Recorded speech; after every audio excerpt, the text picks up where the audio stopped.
Good morning. I'm Joel Reed. I'm one of the elders here at Scots Kirk, and on behalf of the session and Pastor Mitchell, I'd like to welcome you to our worship service, all those who are here and those that are joining us online. We hope that the Lord will be real to you in the service today. The announcements are as found in your bulletin. As usual, we'll have the youth group meeting here tonight at the church at 5. The ladies' Bible study will meet Tuesday at 10 here at the church, and Wednesday at 7 is Bereans. The Tuesday morning ladies' Bible study is done till after Christmas. The evening group has 2 more. Okay, so not in the morning for Tuesday, but in the evening at 7 p.m. at the Vera's house for the next 2 weeks, and then Christmas vacation, it comes to all the ladies, right? Okay, all right. That works. And also keep in mind that Saturday at our house at 4:30 is the holiday party. If you're interested in coming, make sure Elaine knows so that she can keep track of how many we're having. We're looking forward to having you all there. Our address is 401 Squire Pope Road. It is in Cane Bay, so it says Somerville. It is a Somerville address, but it is in Cane Bay, so it is the other end of Somerville from where we are here at the church. But all are welcome, and we're looking forward to a great time of fellowship with our church family. I'm going to turn this over to Jim. He's going to give us an update on Crystals.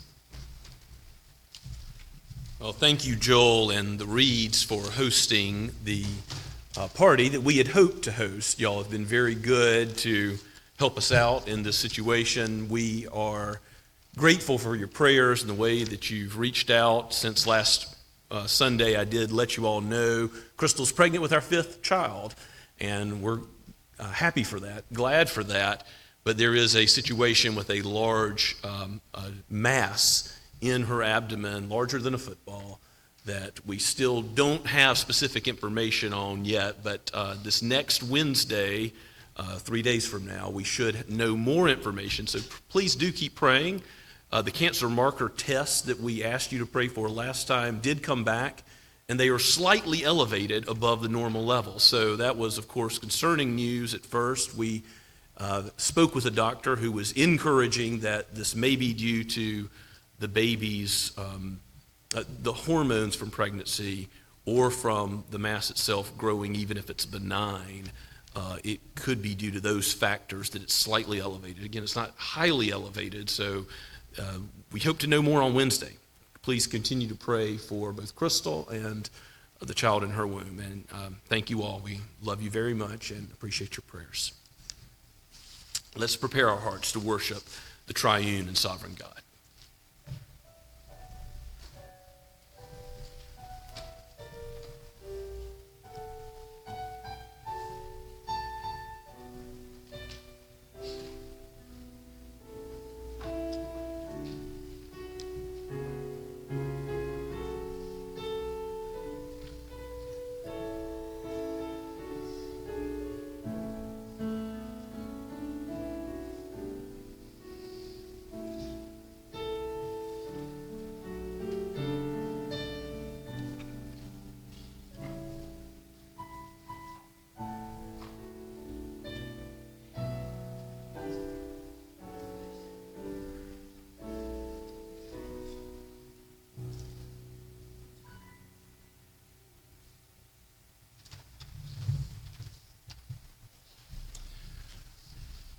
For our call to worship this morning, I'd like to use Matthew chapter 11, verses 28 through 29.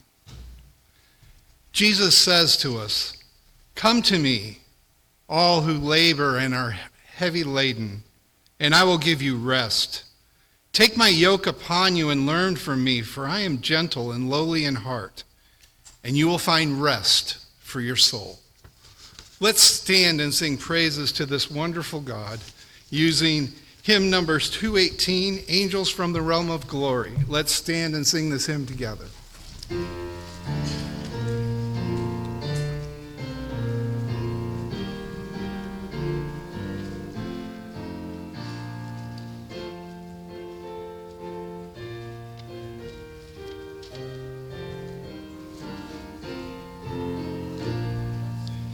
Angels from the realms of glory, wing your flight o'er all the earth. He who sang creation's story, now proclaim the Messiah's birth. Come and worship, worship Christ the newborn King. Shepherds in the fields abiding, watching o'er your flocks by night.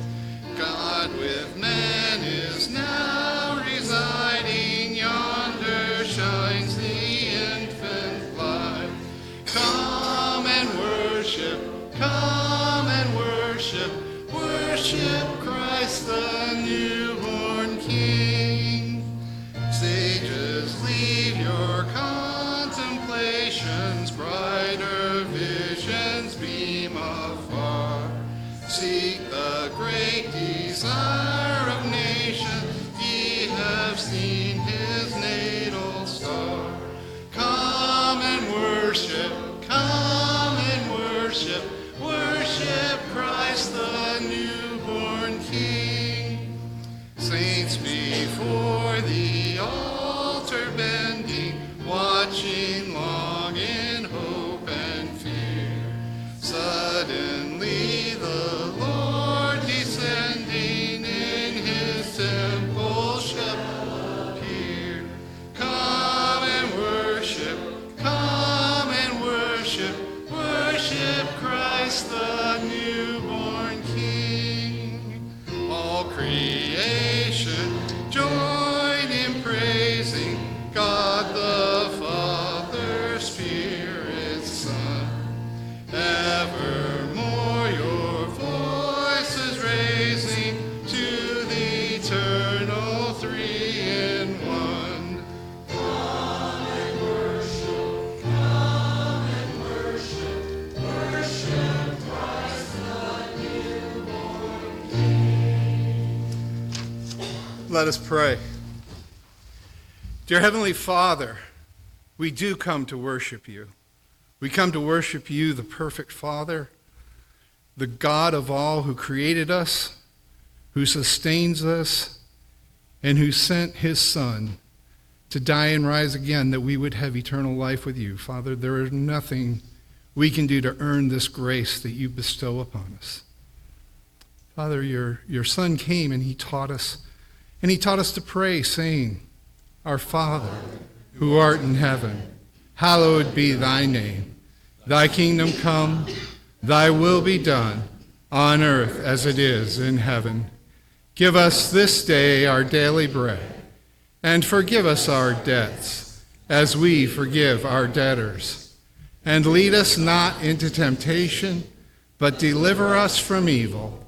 For thine is the kingdom, and the power, and the glory forever. Amen." You may be seated. And God calls us to confess our sins. And for our confession of sin, we'll use it printed in the bulletin. Let's say this together. Almighty Father, you are the source of every good and perfect gift. We praise your name for the greatest and most perfect gift, your Son, our Lord Jesus Christ. but in lifting him up, we humble ourselves before you. We confess to you not only our sins of omission in failing to do what we know is right, but also our sins of commission in doing what you forbid. O Lord, we are weak and feeble, slow to confess our sins, and prone to wander from the path of righteousness. Do not deal with us as our sins deserve, but wash us clean in the blood of the Lamb, and empower us by your Spirit to live, to honor, and serve our Savior King. We praise you that he was born like us, so that we might like him. In Jesus' name we pray. Amen. And we're also assured that our Father hears us and he pardons those sins. And we'll use 1 Thessalonians 1, 8-10 as it's printed in your bulletin. For not only has the word of the Lord sounded forth from you in Macedonia and Achaia, but your faith in God has gone forth elsewhere, so that we need not say anything. For they themselves report concerning us the kind of reception we had among you, and how you turned to God from idols to serve the living and true God, and to wait for his Son from heaven, whom he raised from the dead, Jesus, who delivered us from the wrath to come. Well, let's stand for our confession of faith. It comes from the Westminster Shorter Catechism, questions 46 and 47. I'll read the question and we can read the answers together. What is required in the first commandment? The first commandment requireth us to know and acknowledge God to be the only true God and our God, and to worship and glorify him accordingly. What is forbidden in the first commandment? The first commandment forbiddeth the denying or not worshiping, glorifying the true God as God and our God, and the giving of that worship and glory to any other, which is due to him alone. You may be seated. And if the children will come forward for the children's sermon.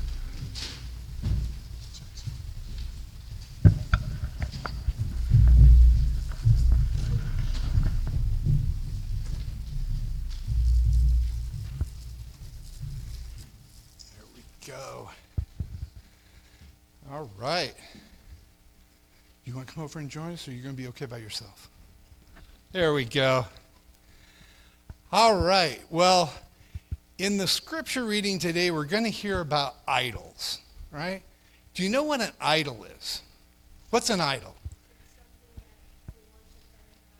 It's something that you worship that is not God. We often think of images that people make, whether it's a bull or whatever. Yes. Or a statue, right? But do you know what? An idol is anything in our lives that takes the place of God. It can be a favorite toy that keeps us from doing what our mom and dad want us to do, because we're more worried about that toy than obeying our parents like God wants us to. It could be your job. It could be school. It can be a whole lot of things that are good by themselves. But we have to remember, God is the one that made us. And God is the one that provided a way for us to get back to him, to take care of our sins. So we have to remember he needs to take priority in everything that we do. Let's pray. Dear Heavenly Father, we do thank you that you loved us enough to give us your word, to tell us that you are the one that created us. And you are the one that redeems us. And you are the only one who deserves all the honor and glory and praise. In Jesus' name we pray. Amen.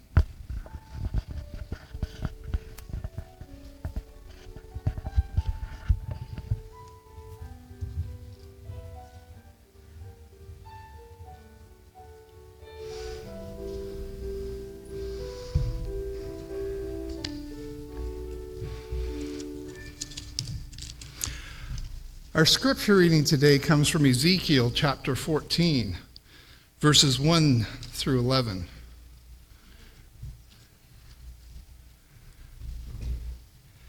Then certain of the elders of Israel came to me and sat before me. And the word of the Lord came to me, Son of man, these men have taken their idols into their hearts and set the stumbling block of their iniquity before their faces. Should I indeed let myself be consulted by them? Therefore speak to them and say to them, Thus says the Lord God, any one of the house of Israel who takes his idol into his heart and sets that stumbling block of his iniquity before his face, and yet comes to the prophet, I, the Lord, will answer him as he comes with the multiple of his idols, and I may lay hold of his heart, of the hearts of the house of Israel, who are all estranged from me through their idols. Therefore, say to the house of Israel, Thus says the Lord God, repent and turn away from your idols, and turn away your faces from all your abominations. For any one of the house of Israel, or the strangers who sojourn in Israel, who separates themselves from me, taking his idols into his heart, and putting that stumbling block of iniquity before his face, and yet comes to a prophet to consult me through him, I, the Lord, will answer him myself, and I will set my face against that man. I will make him a sign and a byword and cut him off from the midst of my people. And you shall know that I am the Lord. And if the prophet is deceived and speaks a word, I, the Lord, have deceived that prophet, and I will stretch out my hand against him, and I will destroy him from the midst of my people Israel.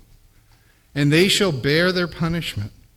The punishment of the prophet and the punishment of the iniquitor shall be the same, that the house of Israel may no more go astray from me, nor defile themselves any more with their transgressions, but that they may be my people, and I may be their God, declares the Lord God. The word of the Lord.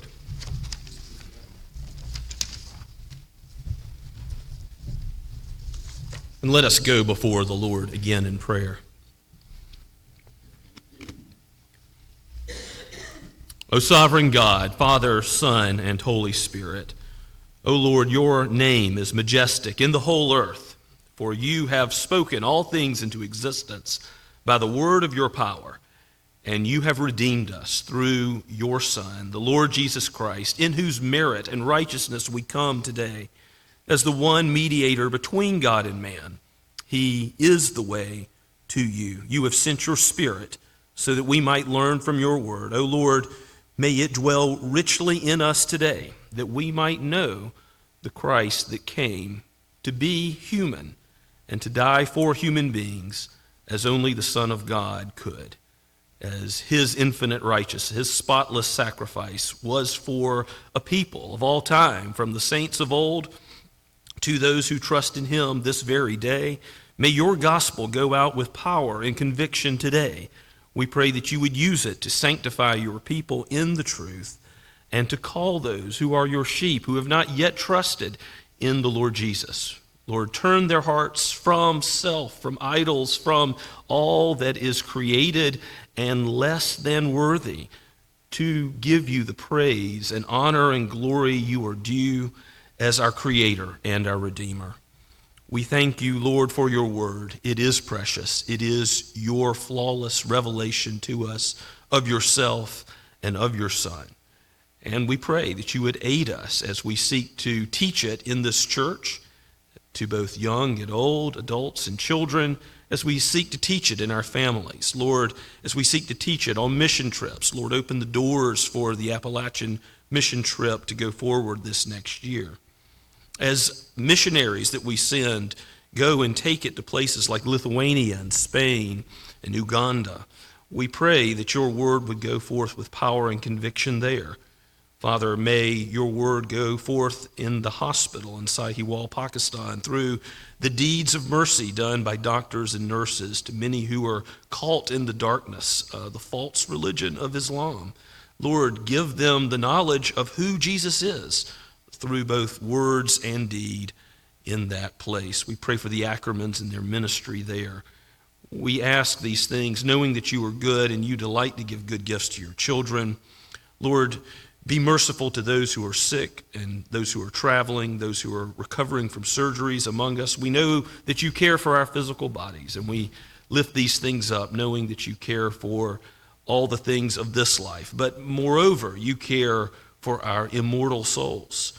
Nothing can separate us from the love of Christ because of that connection that he has died for us, and we belong to him, and we are his forever. We know that nothing in this world can ultimately cause us any loss, but because we are in him, we shall know him in every dark valley and in eternity forever. We look forward to the light of your presence, and we do lift up those who are in need, in any trouble, those who are struggling with worry, anxiety. Lord, give peace, give comfort, give calm in the truth of the gospel and who Jesus is.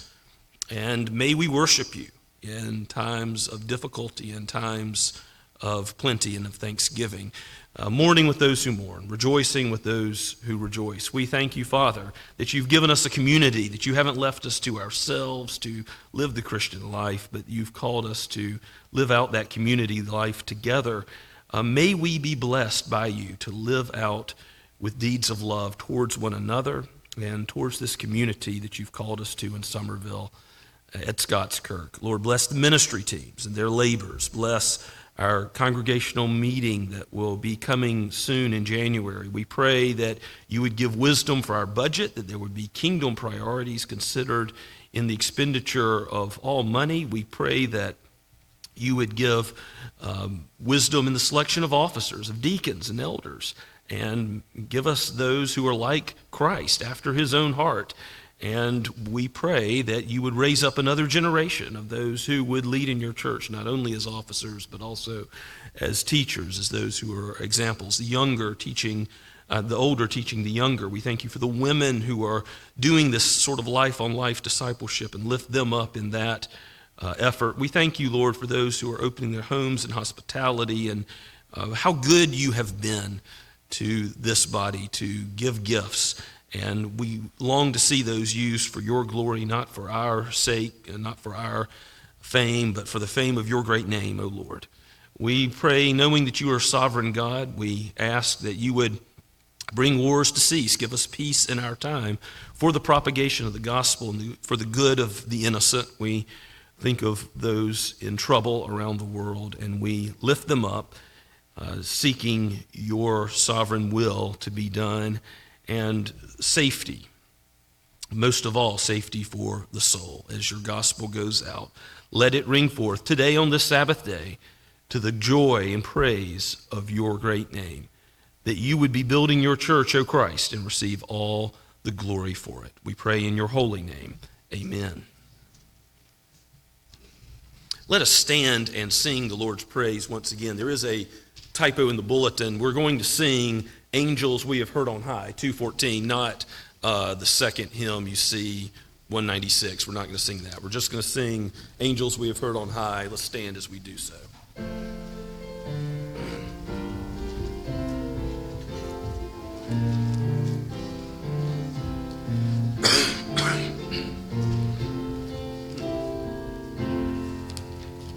Angels we have heard on high, sweetly singing o'er the plains, and the mountains in reply echo back their joyous strains.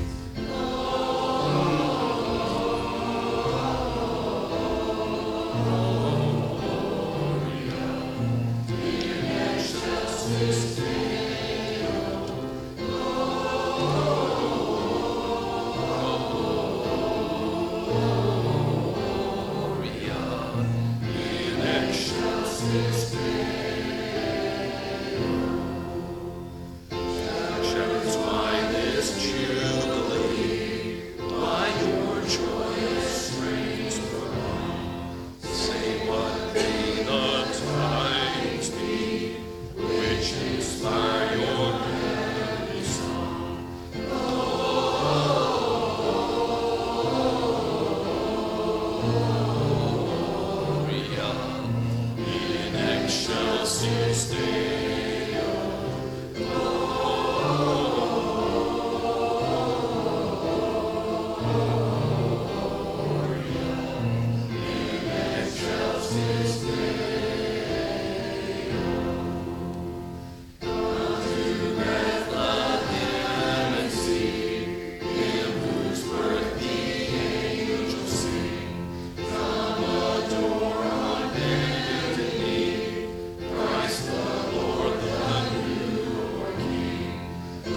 Let us pray.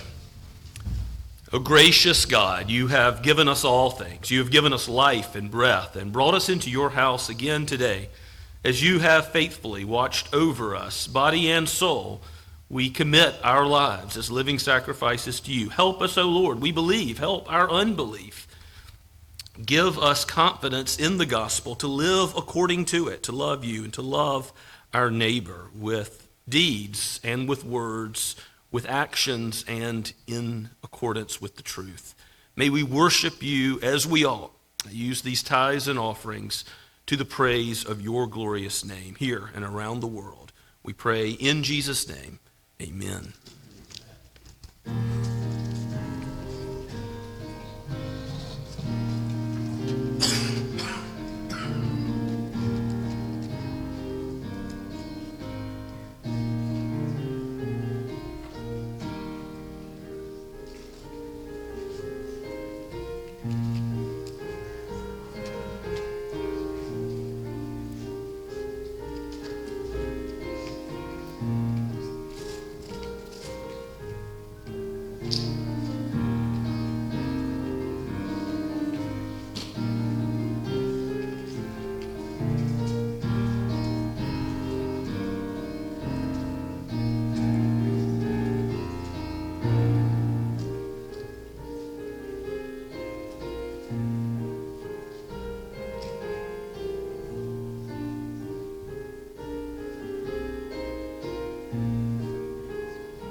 God from whom all blessings flow.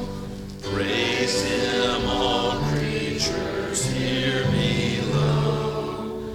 Praise him above the heavenly host. Praise Father, Son, and Holy Ghost.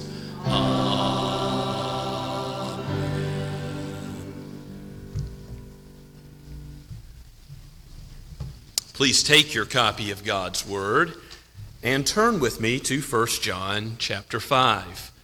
Thankful for Jeremy Canaan bringing us the Word on short notice last week as I came down with a cold. Please bear with my voice as I'm getting over it still with some hoarseness. But definitely thankful for our brother bringing us a message on idolatry, which is the very subject that John finishes his epistle with. As we look at these final 4 verses, it's somewhat strange in the New Testament to end an epistle this way, so we ought to take notice. Normally there's a greeting to other Christians or a benediction or doxology at the end of a letter, and John ends his pastoral letter seeking to protect believers, remember, from these false teachers that are seeking to turn over their faith and render them a gospel that is impotent and unable to save, as it denies the humanity, the divinity of Jesus, who he is as the God-man. who he is as the Savior who's come for sinners. John ends his epistle in this way, spinning some themes that we've already seen before in verses 18 through 20, and then in the very last word, saying, flee idolatry. And that's where we'll focus this morning. Let's give our attention to God's word, penned by the Apostle John, breathed out by the Holy Spirit for all of us today. This is his word. We know that everyone who has been born of God does not keep on sinning, but he who was born of God protects him, and the evil one does not touch him.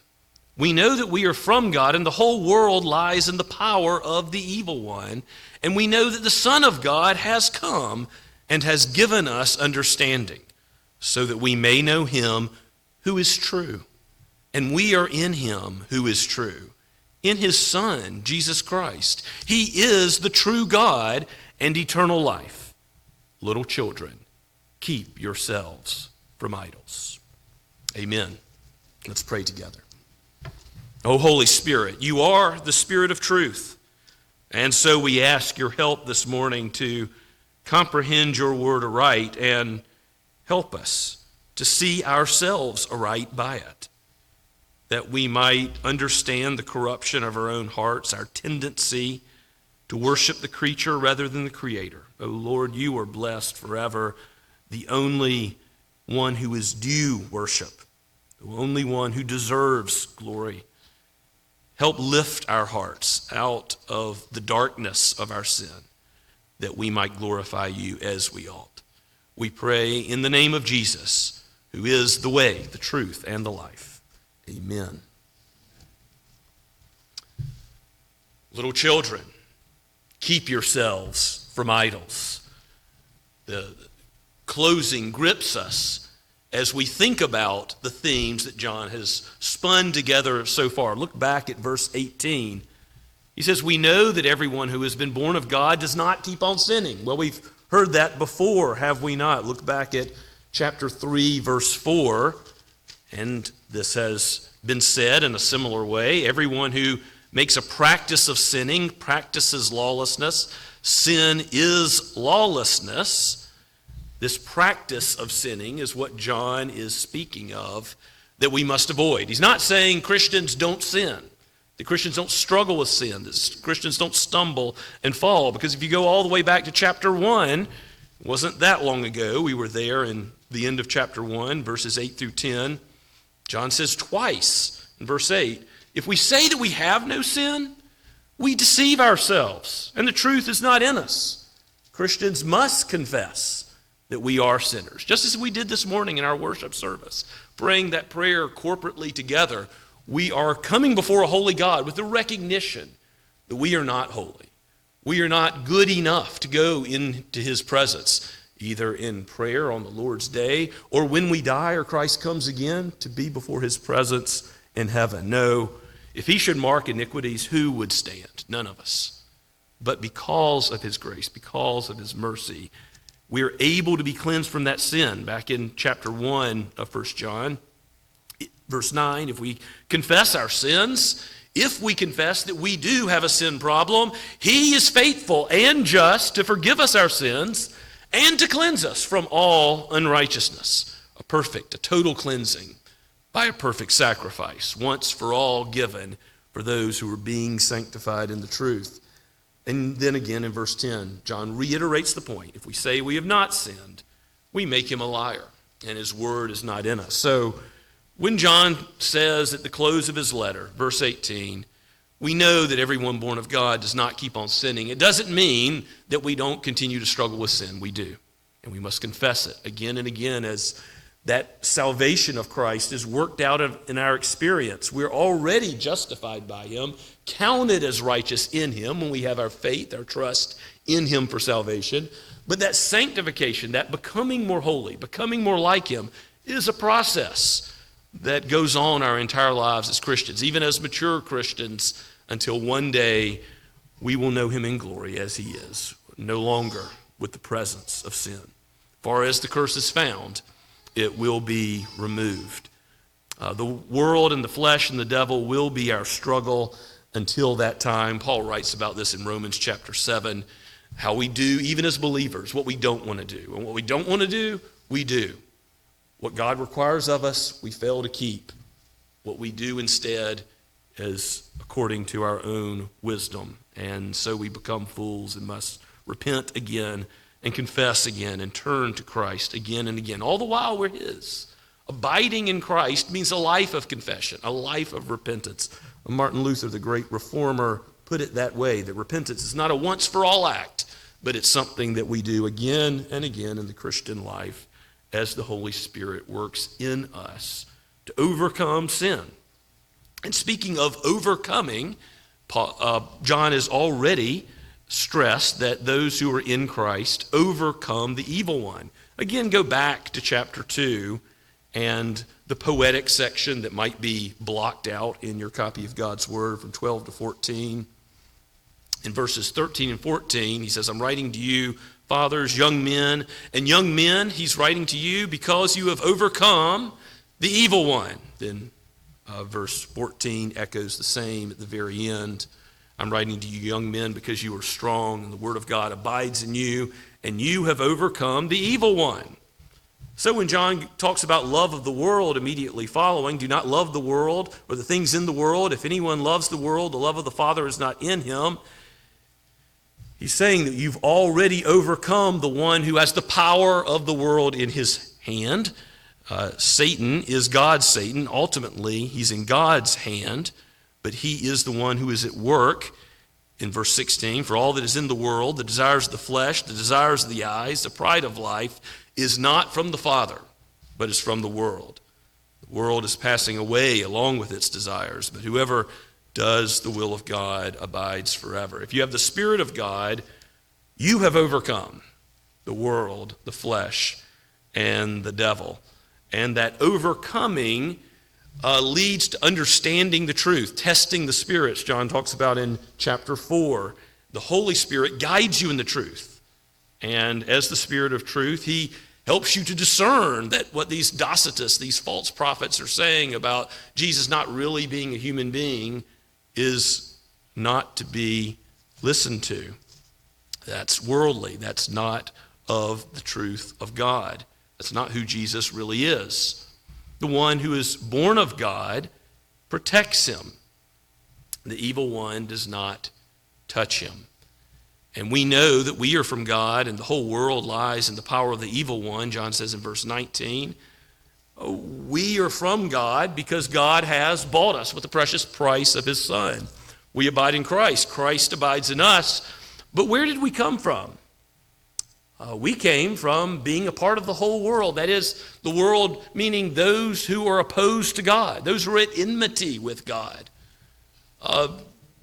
In Ephesians chapter 2, verse 1, Paul writes that we are dead in our trespasses and sins.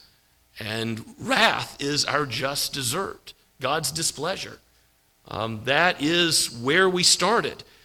But this is the gospel, that Christ Jesus came to save sinners. He didn't come to save those who were good enough or worthy, but he came to save those who confess by his grace, not because of anything in us, and trust in him by faith, again, wrought by his Spirit. This is all his doing, so that he receives all the praise and glory for it. So even though the whole world lies in the power of the evil one, and John is warning against the false teaching that's going around, yes, Satan is creeping his way into churches, even in the first century AD and today. He wishes to thwart the will of God, but God will not have it. God protects his children so that the evil one will not touch his own, and he guides us into truth by the Holy Spirit.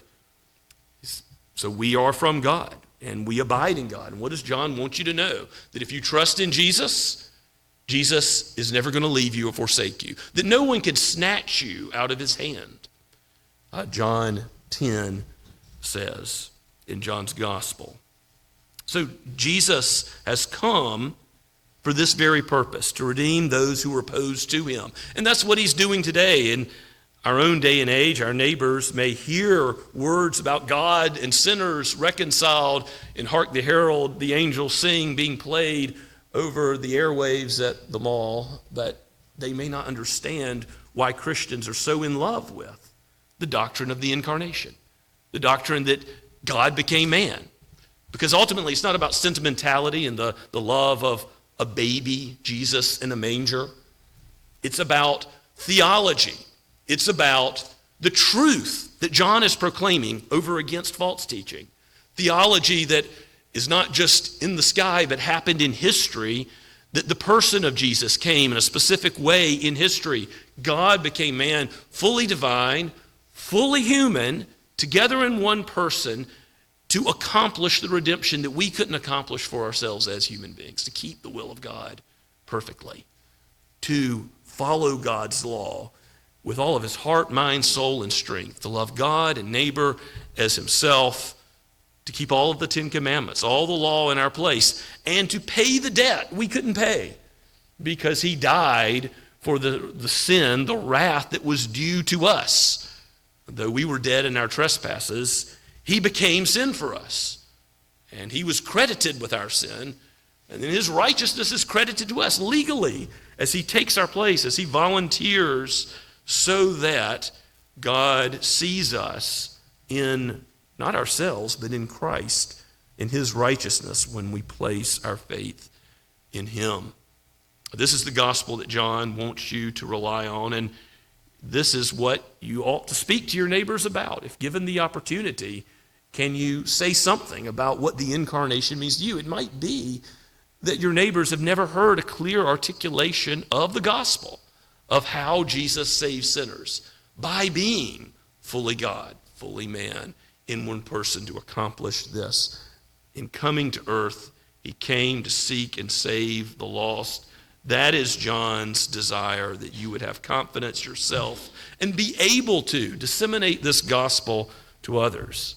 As we are giving the word, God will call those who are his sheep. And we don't know who God's elect are, but we know that God does the work by the Holy Spirit to convert those who are given to worshiping the creature, not the creator, idolatry, and taking their hearts and doing what we heard in our assurance of salvation from 1 Thessalonians, taking those hearts that are given to idols and turn them to God, from idols, to serve the living and true God, to worship him, and to wait from his Son from heaven, whom he raised from the dead, Jesus, who delivers us from the wrath to come. That's why Jesus came, to deliver us from wrath to come. Now, this final admonition that John gives in verse 21 is in the context of who Jesus is as the truth. So look at verse 20 with me. We know that the Son of God has come and has given us understanding so that we may know him who is true. We are in him who is true, in his Son, Jesus Christ. He is the true God and eternal life. So again, you see John's emphasis on the divinity of Christ along with his manhood. But the truth of Christ is something that rings throughout John's gospel. And if you go back to the Gospel of John and just think about how many times the theme of truth comes up. In the very first chapter, how did Jesus come? Full of grace and truth.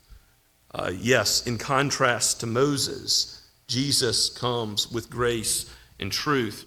First John 1, verses 14 and verses 17. In John chapter 4 in his gospel, we're to worship, Jesus says to the woman at the well. How? In spirit and in truth. And ultimately, that's empowered by the Holy Spirit, who's called the Spirit of Truth in chapter 16, verse 13 and elsewhere. Of course, Jesus himself, John 14:6, is the way, the truth, and the life. No one comes to the Father except by him. Jesus, as the truth, gives the Spirit of truth when he goes away, so that his disciples will know the difference between the truth and the lie. And remember, for those false teachers that are giving a false gospel, idolatry really is at the heart of it.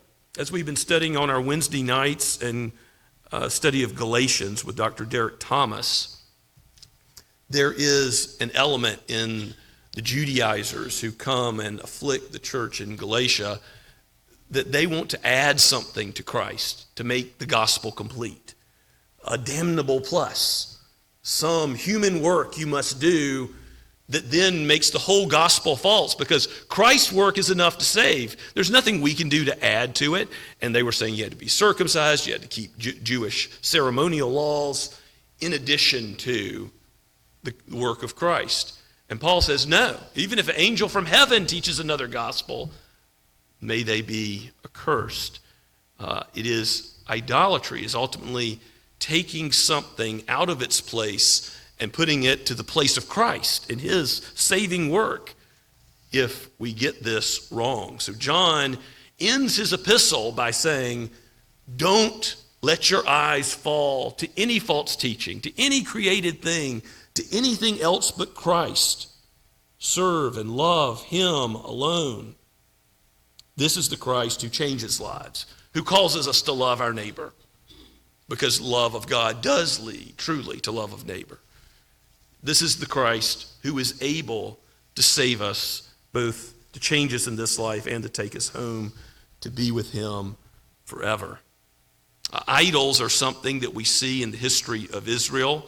You remember, as soon as God delivers Israel from Egypt's hand in Exodus chapter 20, he says, I am the Lord your God who brought you out of Egypt, out of the house of slavery. And then he gives the first commandment, which is, number one, you shall have no other gods before me. And not meaning in terms of order, but before my face. This is the God of heaven and earth, the one who made everything. You can't worship anything else created and think that he doesn't see, that his eye doesn't comprehend. He knows it all. He sees and takes notice of any created thing that we would lift up. He will not share his glory with another, Isaiah the prophet says. And so we see throughout Scripture that Israel breaks this commandment, that Israel fails to keep this commandment. Even in Exodus 32, shortly thereafter, Moses breaks the tablets when he comes back down from the mountain and sees Aaron taking the jewelry, melting it down, building a calf made out of gold. And the idea is not so much, here's some new God, but here's how you can worship Yahweh through this image, the God who brought you out of Egypt. A false representation, bringing down his glory into some created thing, to some human sculpture and art form. So the first commandment is tightly connected to the second, which has to do with worshiping God through images. He says not to do it. It's clear that idols throughout Scripture, as you look at Israel's struggles in the high places and the Ashereth poles and the Baals and all that the pagan nations do around them, physical idols are in view in the Scriptures. And I do think there's a helpful video that I had posted to the Scots Kirk social media page by John Piper explaining the connection between idols of the heart, sex, money, power, reputation, the things we long for that may be good in themselves, for a boyfriend, a girlfriend, marriage, something like that, that is then elevated to the position of God or alongside God. Now, that can be an idol, but those things need to be seen in the context first of the Scriptures and how it sees idolatry as related to physical things in creation. And to think about that for a second, I'd like for you to turn with me to Romans chapter 1. In Romans 1, the Apostle Paul is arguing that everybody is guilty before God, that we all know ourselves to be sinners simply by virtue of creation. We suppress that truth in unrighteousness, but God's character is made plain through creation. If you'll pick up at verse 21,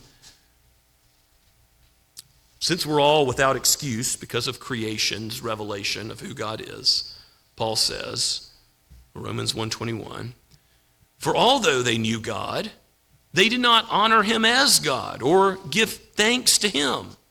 They did not worship him properly. They didn't keep the first commandment. But they became futile in their thinking, and their foolish hearts were darkened. Claiming to be wise, they became fools and exchanged the glory of the immortal God for images resembling mortal man and birds and animals and creeping things. So you see, the idolatry comes in as a worship disorder, and therefore the culture is affected. Therefore God gives them up to their lust, to impurity in verse 24, and then verse 25, they exchanged the truth about God for a lie and worshiped and served the creature rather than the Creator, who is forever blessed. This worship disorder leads to all sorts of other sin. It is a worship of the creature that idolatry is often referencing in Scripture. Now, I do think when Jesus says, where your treasure is, there your heart should be also.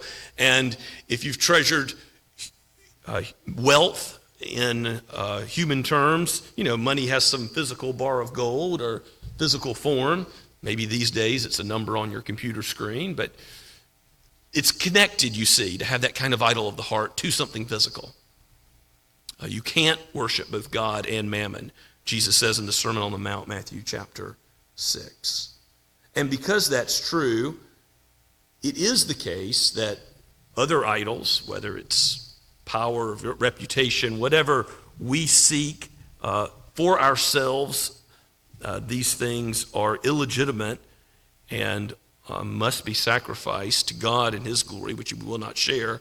It is important that Christians not live like pagans, not have good luck charms. Don't speak of luck or chance or fortune or fate as controlling the world, because the sovereign God does, not those things. So we don't look to what month we're born in and what astrological sign is associated with it, or carrying around a rabbit's foot or a crystal or some other thing that we think is going to affect, John Piper says in this video, give us protection, guidance, or help.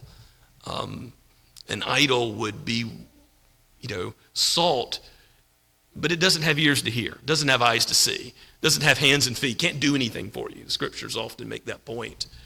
And before we move on to all the idols of the heart, I think we have to admit that Christians today still struggle with the physical manifestations of idolatry. And John is writing this to believers, not unbelievers. He's saying, Lord,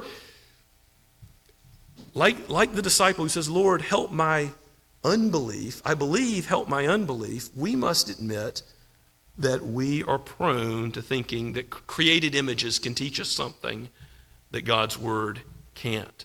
Something about God Himself. Don't be content to worship God according to any image, not even an image of Christ. Certainly in churches today in America, there's nationalism or patriotism, sometimes blended with the worship of God. You might have a golden eagle on top of a flagpole in a congregation. Now that's pretty ironic, given that God was serious about a golden calf being idolatrous. A pledge being said to a flag, whatever proper place there is for loyalty to country in other contexts. For Christians to talk to an inanimate object is a serious matter that ought to be considered. A flag can't hear you or understand or do anything for you.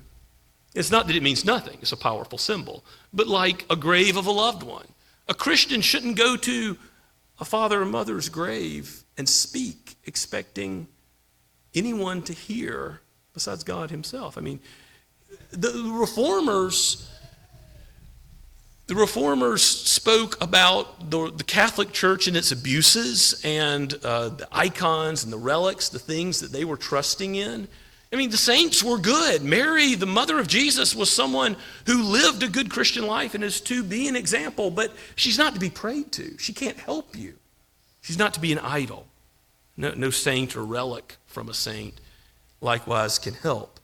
And so, even though a grave is a valid historical marker, we saw how Abraham buried Sarah in Genesis. We know that it is respectful to think about the life of a deceased loved one. We can't expect them to hear us. when we go to their grave. So keeping the other things in life in their proper place first comes from saying no created thing deserves God's station. And so even things that are good, marriage, a great gift from God, a joyous gift that reflects the Trinity, it itself is not the Trinity. God is God. Your spouse is not. God must be worshiped, not any creaturely thing, even a blessed institution.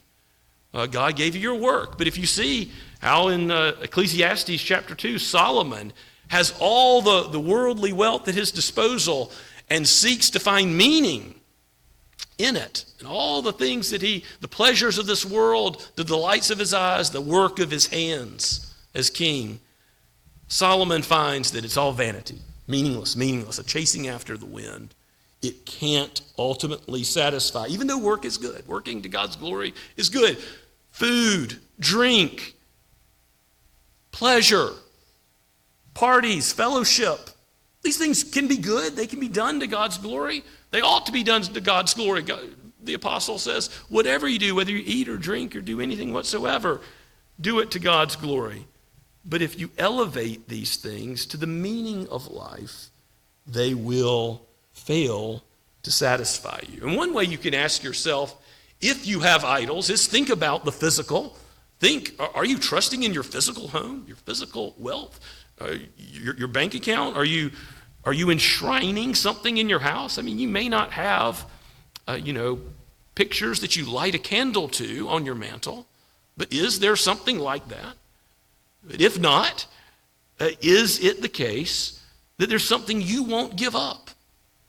Because if you're mastered by anything, then it owns you. You can go with me to 2 Peter 2:19 to see this principle at work.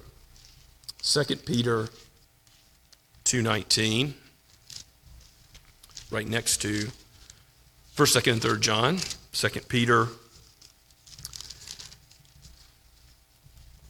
2:19 says, they promised them freedom, speaking of false teachers in another context, but they themselves are slaves of corruption.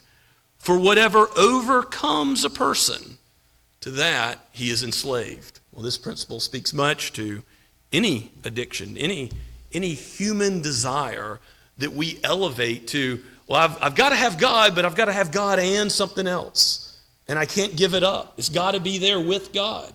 Well, who owns what? What owns who? This enslavement to any creaturely thing ought not be the case for Christians.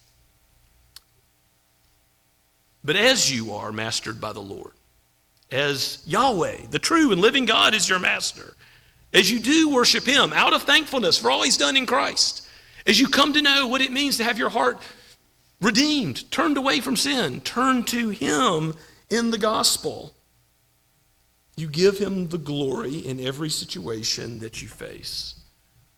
You don't boast in anything you can accomplish. You don't boast in other human teachers, political leaders, or talking heads, or psychologists, or anybody else to give you the meaning of life. No, you trust in his word, and you trust it in good times and bad. You say, the Lord's given, the Lord's taken away. Blessed be the name of the Lord, as Job did. May God strengthen you, little children, dear congregation, to turn perpetually away from idols and to him. He forgives the sin of our hearts. He knows that we are like ancient Israel, again and again prostituting ourselves to foreign gods as our heart strays. It's not the warp and woof of our life. It's not the pattern of life, but it is a real temptation that again and again comes up in the life of believers. So that's why John says it, little children, keep yourselves from idols. And Paul also says it in 1 Corinthians 10:14, right after he says, there's no temptation that faces you that isn't common to man. What temptation does he highlight? The verse right after that, 1 Corinthians 10:14, flee from idolatry. flee from this temptation to elevate the created and put it over or alongside the Creator. May we take John's word to heart and glory in God. Glorify his name because he is due. He is forever blessed.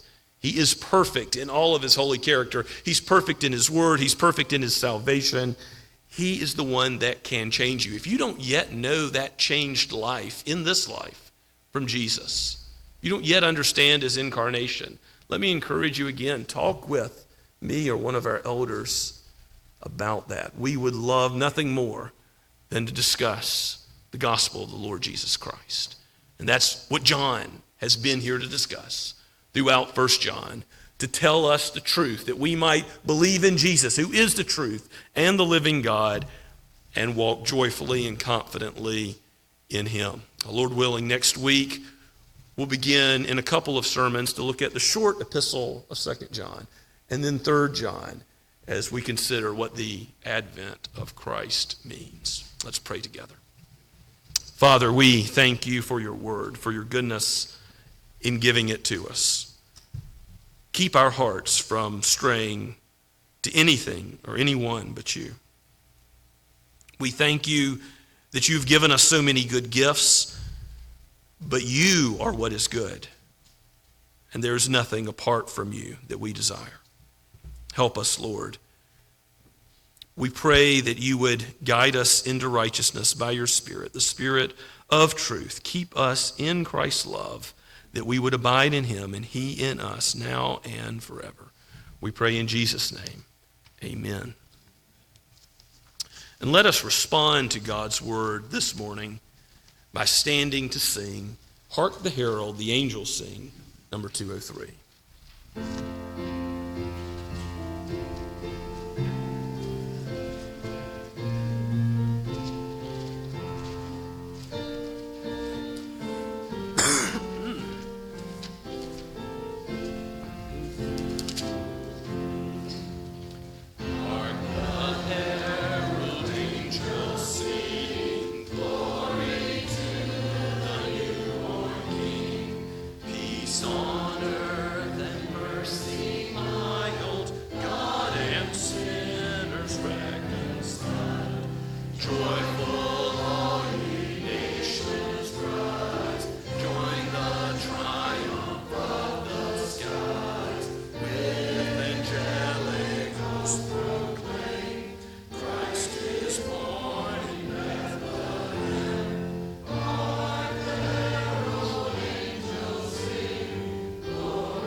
As you go and seek to live for the glory of Christ, remember this benediction, this blessing from his word. The God of peace will soon crush Satan under your feet. The grace of our Lord Jesus Christ be with you. Amen.